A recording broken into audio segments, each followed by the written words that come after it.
mi prima siempre había sido la favorita de la familia. La perfecta, la exitosa, la que todo lo hacía bien. Pero cuando nació su hija y la trató con una frialdad que helaba la sangre, nadie supo explicarlo. Y cuando descubrí el secreto que escondía, terminé destruyendo a nuestras dos familias. Al principio, todos pensamos que era simplemente porque la niña había nacido con un problema de salud. Desde pequeña, Elena decía que no soportaba a las personas dependientes, que le parecían una carga. Siempre rodeada de amigos exitosos, de parejas ambiciosas, de compañeros de trabajo que admiraban su energía. Los débiles no tenían cabida en su vida. Cuando se quedó embarazada por primera vez, organizó una cena íntima para anunciarlo. Recuerdo su sonrisa forzada cuando mi tía le preguntó si prefería niño o niña. Da igual, dijo, pero sus nudillos se blanquearon sobre la copa de vino. El embarazo fue extraño. No hizo ecografías 3D, no compartió ecografías en redes, no celebró baby shower. Cuando nació Valeria, con una cardiopatía congénita que requeriría operaciones y cuidados especiales, Elena pidió el alta voluntaria a las 24 horas. Necesito recuperarme, dijo, y se fue a casa sola. El primer año de Valeria fue un calvario. Mi prima la dejaba con mi tía siempre que podía. Tengo trabajo, decía. Necesito desconectar, repetía.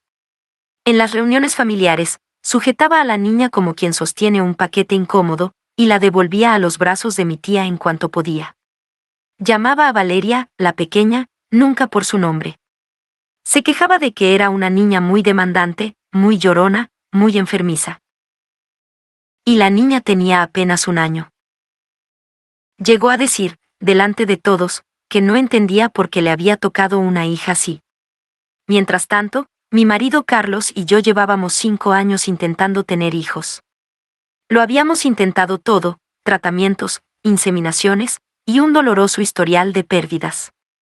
Recuerdo haberle preguntado a Elena, en un momento de debilidad, si consideraría dejarnos cuidar de Valeria algún fin de semana. Solo para darle un respiro, dije. Elena me miró con una expresión que nunca olvidaré. Antes la dejo en un centro que contigo, respondió. Eres demasiado blanda. La criarías como una princesita y no necesita eso. En ese momento pensé que exageraba. ¿Qué era su forma de ser, brusca y directa? Pero el tiempo me demostraría lo equivocada que estaba. El año pasado, Elena anunció su segundo embarazo. Esta vez fue diferente. Se hizo análisis de sangre en una clínica privada para conocer el sexo lo antes posible. Cuando supo que sería niño, su alegría fue tan desmedida que resultaba inquietante. ¿Un varón?, repetía.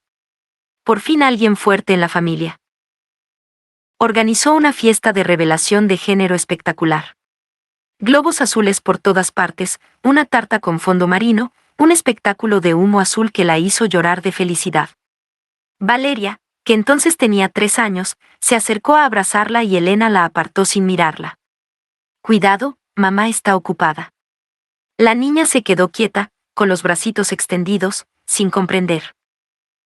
Desde entonces, toda la familia empezó a notar la distancia. Elena apenas hablaba de Valeria. En las conversaciones solo mencionaba al niño que venía en camino. Incluso cuando nació Martín, un bebé sano y fuerte, su obsesión no hizo más que crecer. Se mudó temporalmente a casa de mis tías, para que la ayudaran con el bebé, pero Valeria siguió durmiendo en la habitación que siempre había ocupado, como si fuera una invitada más. Fue entonces cuando empezaron las sospechas. Todo estalló un domingo cualquiera, durante una videollamada familiar. Estábamos conectados mis padres, mis tíos, mi abuela y yo. Elena aparecía desde el salón de casa de mis tías, con Martín en brazos, mostrando orgullosa cómo había crecido. Valeria no estaba a la vista. ¿Y Valeria?, preguntó mi abuela con su voz temblorosa. Elena dudó un segundo. Está con una amiga. Le he pedido que la sacara un rato. ¿Una amiga? ¿Qué amiga?, insistió mi abuela. No te preocupes, Yaya. Está bien cuidada. Algo en su tono me heló la sangre. Mi abuela, que siempre había sido muy intuitiva, se llevó la mano al pecho. Elena, ¿dónde está Valeria? La llamada terminó abruptamente. Elena se desconectó y ya no respondió. Mi abuela empezó a respirar con dificultad, repitiendo el nombre de la niña. Tuvimos que llevarla de urgencia al hospital. Esa noche, mientras mi abuela se recuperaba de un susto que pudo haber sido fatal, yo no podía quitarme de la cabeza la imagen de Elena esquivando la pregunta. Algo olía mal. Los siguientes días fueron extraños. Mis tíos aseguraban que Valeria estaba bien, que Elena la había dejado con unos amigos en la playa. Pero cuando preguntaba por esos amigos, cambiaban de tema. Mi marido Carlos, que normalmente era muy parco en emociones, empezó a mostrarse nervioso. Borraba mensajes del móvil a escondidas. Se encerraba en el baño para hablar por teléfono.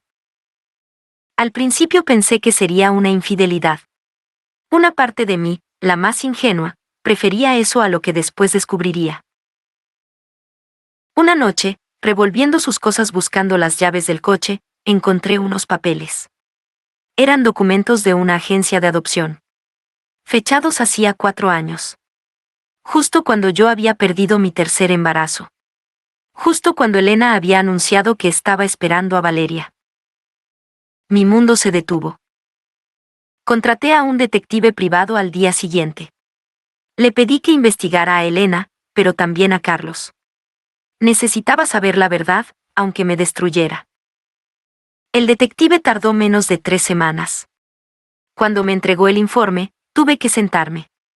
Había registros de hoteles, mensajes recuperados, movimientos bancarios, y una prueba de ADN que había conseguido de un cepillo de dientes de Valeria, de cuando la niña había pasado una tarde en mi casa, hacía meses. El resultado era concluyente: Carlos era el padre de Valeria. Mi marido. Mi prima. Mi hija perdida, la que nunca pude tener, mientras ellos. Recuerdo haberme quedado mirando la pared durante horas. No lloré. No grité. Algo dentro de mí se congeló, se volvió hielo puro. Y empecé a planear. Una semana después, estaba sentada en mi coche frente a la casa de mis tíos. Había quedado con Elena para hablar, en persona, un asunto familiar importante, le dije. También le pedí a Carlos que viniera. Tenemos que hablar de algo, le dije por mensaje. Los vi llegar con 15 minutos de diferencia. Primero Carlos, en su coche plateado. Luego Elena, en el rojo. Se miraron brevemente antes de entrar, un cruce de ojos que lo decía todo. Esperé 5 minutos. El sobre con los informes pesaba en mis manos como un bloque de cemento. Cuando entré, los encontré en el salón. Carlos hojeaba el móvil en el sofá. Elena preparaba café en la cocina. La normalidad de la escena me revolvió el estómago. Hola, dije con voz plana. Tenemos que hablar. Elena puso los ojos en blanco. Si es por Valeria otra vez, ya te dije que está con unos amigos. Vuelve la semana que viene. Puse el sobre la mesa de centro. No es por Valeria. Es por vosotros. Carlos levantó la vista, frunciendo el ceño. ¿De qué hablas? Abrí el sobre y esparcí el contenido. Fotografías de ellos dos en la puerta de un hotel. Registros de llamadas. Transferencias bancarias de Carlos a Elena. Y por último, los resultados del ADN. Esto es de Valeria, dije señalando el papel. Y esto es de Carlos. Son padre e hija. El rostro de Carlos perdió todo el color. Elena dejó la cafetera con un golpe seco. ¿Has hecho una prueba de ADN a mi hija?, gritó. ¿Estás loca? Tranquila, prima. La muestra la tomó un profesional, con todas las garantías. Y no es tu hija. Es de los dos. Bueno, de los dos y de nadie más. Esto es una locura, balbuceó Carlos levantándose. No sé qué esperas conseguir con esto. ¿Qué espero conseguir? Me reí, una risa sin alegría. Quiero la verdad. Quiero saber por qué, mientras yo perdía un embarazo tras otro, tú te acostabas con mi prima. Y quiero saber por qué, cuando nació Valeria, la diste en adopción sin decirle nada a Carlos. Elena se puso pálida. Yo no. La agencia Sunshine Adoption. Fecha, diciembre de hace 4 años. Firmaste los papeles cuando Valeria tenía 3 meses. La entregaste a una familia de Zaragoza. Saqué otro documento. Lo que no sabías es que esa familia ha tenido problemas. La niña tiene dificultades de adaptación, pesadillas, problemas de conducta. Han contactado con la agencia para devolverla. El silencio que siguió fue absoluto. Devolverla, susurró Elena. Eso he dicho. Y adivina qué, la agencia tiene una cláusula de reversión de 6 meses. Si uno de los padres biológicos no firmó el consentimiento, el proceso puede anularse. Miré a Carlos. Tú no firmaste nada, ¿verdad? Carlos negó con la cabeza, lentamente. No sabía que estaba embarazada hasta después de que naciera, dijo con voz ronca. Me dijo que había sido de una aventura, que no sabía quién era el padre. Mentira, escupí. Siem supo que era tuyo. Y decidió deshacerse de la niña para no tener que enfrentarse a mí. Porque sabía que si lo descubría, todo esto pasaría. Elena dio un paso atrás. No fue así. Yo solo, no podía tenerla. No estaba preparada. Pero si estabas preparada para acostarte con el marido de tu prima, ¿verdad? Carlos intentó acercarse a mí. Amor, por favor, déjame explicarte. No me llames amor. Nunca más me llames amor. Saqué el teléfono y marqué un número. Hola, soy yo. Sí, estoy aquí. Podéis entrar. La puerta se abrió. Mi abuela entró apoyada en mi tía y mi tío. A pesar de su edad y del reciente susto, sus ojos tenían una firmeza que no admitía discusión. Ya basta, dijo con voz clara. Elena, explícame qué has hecho con esa niña. Yaya, yo. No me llames Yaya. Explica. Y Elena explicó. A trompicones, con evasivas, intentando justificar lo injustificable. Dijo que no podía con 2 hijos, que Valeria era muy enfermiza, que la familia adoptiva le había parecido ideal. Dijo que Carlos se había desentendido, que él también tuvo la culpa. Dijo que ella solo quería lo mejor para todos. Mientras hablaba, yo observaba a Carlos. Veía cómo se encogía, cómo evitaba mi mirada, cómo buscaba refugio en el móvil que ya no podía salvarle. ¿Sabes lo más gracioso? Interrumpí cuando Elena terminó. Que esa familia adoptiva ya está aquí. Llegaron esta mañana. Valeria está en el coche, esperando. Elena se quedó helada. ¿Qué? La trajeron ellos mismos. Quieren asegurarse de que la niña queda bien. Están destrozados, pero saben que no pueden cuidarla. No después de todo lo que ha pasado. Carlos se levantó de golpe. No podemos quedárnosla así, sin más. Hay leyes, procedimientos. Ahora te preocupas por las leyes. Me acerqué a él. ¿Dónde estaban tus leyes cuando te acostabas con mi prima? ¿Dónde estaban cuando ella decidió dar a tu hija en adopción y tú no dijiste nada? Yo no sabía. Pero lo sospechabas. Lo sabías en el fondo. Y no hiciste nada porque te convenía. Porque así no tenías que enfrentarte a mí. Carlos abrió la boca para negar, pero no salió ningún sonido. La llegada de Valeria fue un momento que nunca olvidaré. La familia adoptiva, un matrimonio joven de Zaragoza, la trajo en brazos. La niña llevaba un abrigo rosa, demasiado grande para ella, y sujetaba un peluche desgastado contra el pecho. Tenía el pelo revuelto y los ojos hundidos, como quien no ha dormido bien en mucho tiempo. Se llama Carlota ahora, dijo la madre adoptiva con voz quebrada. Pero no responde. Sigue preguntando por su tía. Por la señora que la cuidaba cuando era bebé. Me miró. ¿Es usted? Negué con la cabeza. Soy su prima. La otra. La mujer asintió, aunque no entendiera del todo. Cuando Elena se acercó, Valeria se escondió detrás de la madre adoptiva. No, dijo con voz clara. No quiero. Elena se detuvo en seco. Soy tu mamá, cariño. No.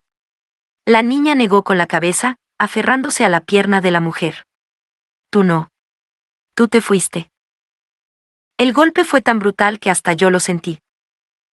Mi abuela se adelantó y se arrodilló, con dificultad, frente a la niña. Hola, preciosa. Yo soy tu bisabuela. ¿Te acuerdas de mí? Valeria la miró unos segundos. Luego, lentamente, asintió. Tú me dabas galletas. Sí, corazón. Y te las seguiré dando. Le tendió la mano. ¿Quieres venir conmigo? La niña dudó, miró a la madre adoptiva, que asintió con lágrimas en los ojos, y finalmente soltó su pierna para tomar la mano de mi abuela. En ese momento, Elena perdió los estribos. Es mi hija. No pueden hacer esto. Es secuestro. Se abalanzó hacia la niña, pero mi tío la sujetó por los brazos. Suéltame, es mía, la parí yo. Y la abandonaste tú, dijo mi abuela sin volverse siquiera. Ahora cállate, que estás asustando a la niña. Valeria, efectivamente, temblaba. Mi abuela la cogió en brazos con una fuerza que no le suponía y se la llevó hacia el interior de la casa. Antes de entrar, se volvió hacia Elena. Tú no pisas esta casa hasta que aprendas a comportarte. Y eso, si es que algún día aprendes. Las semanas siguientes fueron un campo de batalla legal y emocional. Elena contrató a un abogado, por supuesto. Alegaba que la adopción había sido legal y que mi familia la había presionado para devolver a la niña. Pero el abogado de la familia adoptiva, que colaboraba con nosotros, presentó pruebas de que Elena había ocultado información crucial sobre el estado de salud de Valeria y sobre sus problemas de conducta. Carlos, por su parte, intentó desentenderse. Presentó una demanda de paternidad tardía, pero cuando supo que eso implicaría pagar años de manutención atrasada, empezó a poner trabas. Al final, su propio abogado le recomendó firmar una cesión de derechos para evitar problemas mayores. Yo, mientras tanto, había iniciado los trámites de divorcio. Las cuentas conjuntas estaban congeladas. La casa, a medio pagar, se convirtió en otro frente de batalla. Pero todo eso me daba igual. Lo único que me importaba era Valeria. La niña se quedó en casa de mi abuela, con custodia provisional mientras los juzgados decidían. Yo iba a verla todos los días. Al principio no quería acercarse a mí, demasiados adultos extraños, demasiados cambios. Pero poco a poco, con paciencia, con juegos, con cuentos, con mucho mimo, empezó a confiar. Una tarde, mientras coloreábamos en la mesa de la cocina, levantó la mirada y me dijo, «Tú te quedas».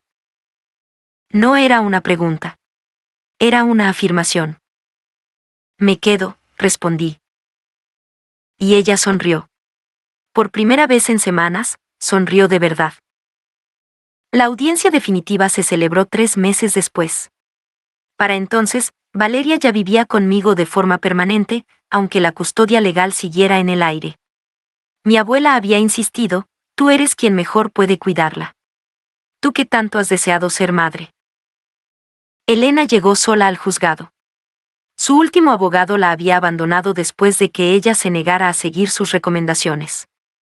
Se representaba a sí misma, vestida con un traje arrugado y el pelo sin lavar. La maternidad, esa que tanto había despreciado, la había consumido por dentro. Carlos ni siquiera apareció. Envió un escrito desde Barcelona, donde vivía ahora con una nueva pareja, renunciando a cualquier derecho sobre Valeria. El cobarde hasta el final. La jueza, una mujer de unos 50 años con mirada inteligente, revisó el caso con atención. Escuchó los testimonios de la familia adoptiva, de los psicólogos que habían evaluado a Valeria, de los trabajadores sociales que habían investigado a Elena. Cuando llegó el momento de que Elena hablara, su alegato fue confuso, lleno de acusaciones y victimismo. Habló de una conspiración familiar, de que le habían robado a su hija, de que todos estábamos contra ella. La jueza la escuchó en silencio. Luego pidió hablar con Valeria a solas, en su despacho, con una psicóloga presente. Estuvieron 20 minutos. 20 minutos eternos en los que me sostuve en la mano de mi abuela, sintiendo como sus huesos frágiles me transmitían una fuerza que no sabía que tenía. Cuando salieron, Valeria me buscó con la mirada y sonrió.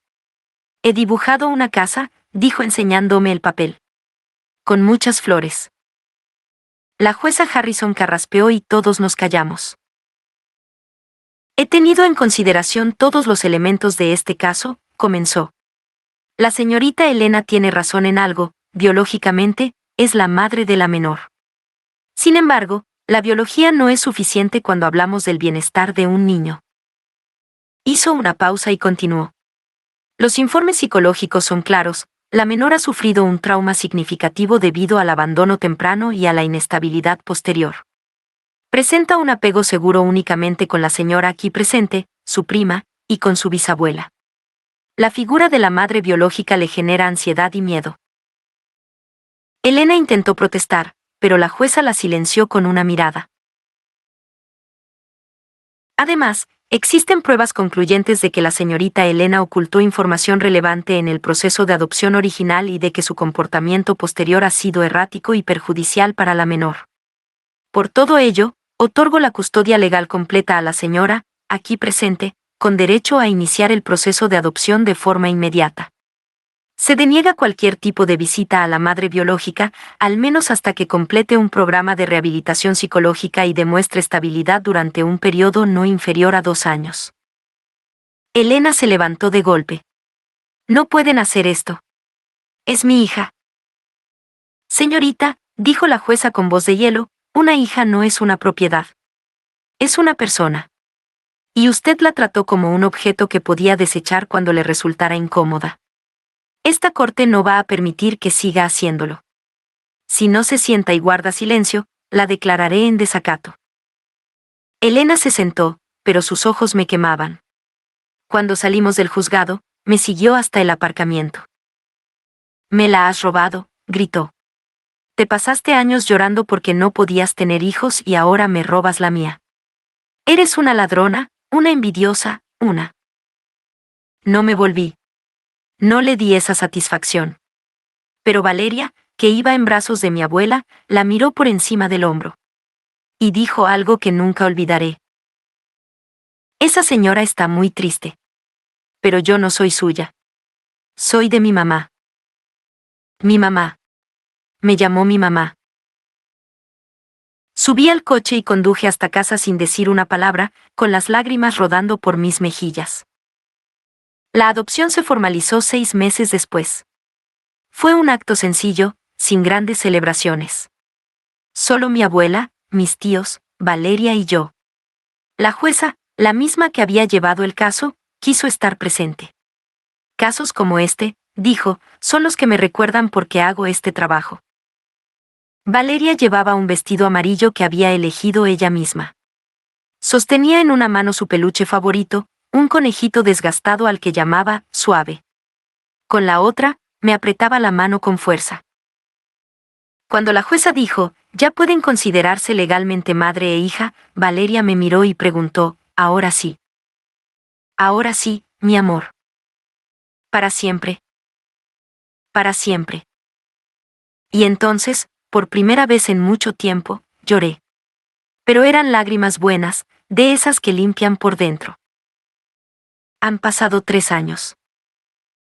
Valeria tiene ahora 7 años. Va al colegio, tiene amigas, juega al fútbol los sábados y odia las verduras con la misma pasión con la que adora los macarrones con queso. Sigue yendo a terapia una vez al mes, pero ya no tiene pesadillas todas las noches. Solo alguna vez, cuando algo le recuerda aquellos meses confusos en los que nadie le explicaba por qué cambiaba de casa constantemente. Elena se ha estabilizado, según cuentan. Completó el programa que le exigió el juzgado, encontró trabajo y ve a su hijo Martín los fines de semana, siempre supervisada. Nunca ha vuelto a pedir ver a Valeria. Supongo que entendió que esa batalla estaba perdida. O quizás, simplemente, nunca la quiso de verdad. Hay cosas que no se pueden forzar. Carlos se casó con su nueva pareja y tuvo otro hijo. No ha llamado ni una sola vez. Mi abogada dice que es mejor así. Los padres ausentes no merecen ocupar espacio en la vida de sus hijos, me dijo. Y tiene razón. Yo he rehecho mi vida poco a poco. Conocí a Andrés en una reunión del colegio de Valeria. Es viudo, tiene una hija de la edad de la mía, y entiende las familias complicadas porque él también tiene la suya. Vamos despacio, sin prisas. Valeria y su hija, Lucía, son inseparables. El otro día las oí planeando cómo convencernos para vivir en la misma casa. Así seríamos hermanas de verdad, dijo Lucía. Y Valeria asintió con una sonrisa enorme. Esta noche, mientras arropaba a Valeria, me pidió que le contara la historia de cuando era pequeña. No toda, solo la parte bonita. Le hablé de cuando nació, de lo guapa que era, de cómo toda la familia la esperaba con ilusión. Le hablé de sus primeros pasos, de sus primeras palabras, de las tardes de verano en casa de la bisabuela. ¿Y tú?, preguntó. ¿Tú estabas?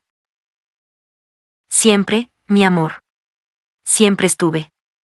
Solo que tardé un poco en poder decírtelo. Ella asintió, satisfecha con la respuesta. Luego, con esa capacidad que tienen los niños para ir directos al corazón de las cosas, dijo. Mamá, ¿tú crees que la señora esa era feliz?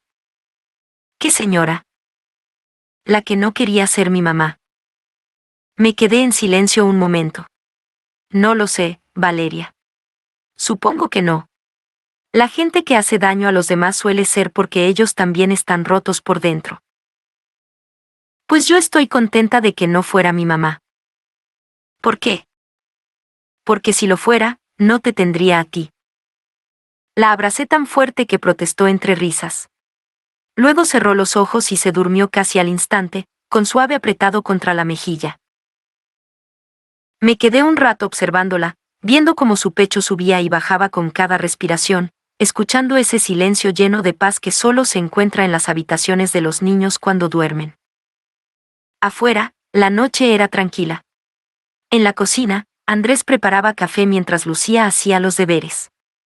Mañana sería otro día, con sus retos y sus alegrías. Pero esta noche, solo esta noche, me permití sentir que todo había valido la pena. El camino hasta aquí no fue el que imaginé. Llegué a esta maternidad por rutas tortuosas, llenas de dolor y traición. Pero al final, aquí estoy. Con una hija que me eligió. Con una familia que, a pesar de todo, supo estar a la altura. Y mientras la miraba dormir, recordé las palabras de la jueza aquel día, la biología no lo es todo. No, no lo es. Lo es el amor. El amor que se da sin condiciones. El amor que permanece cuando todo lo demás se desmorona. El amor que cura las heridas más profundas. Eso es lo que tengo con Valeria. Eso es lo que nadie podrá quitarnos nunca. La niña que nadie quiso se convirtió en la luz de mi vida. Y yo, la mujer que creía que nunca sería madre, me convertí en su refugio.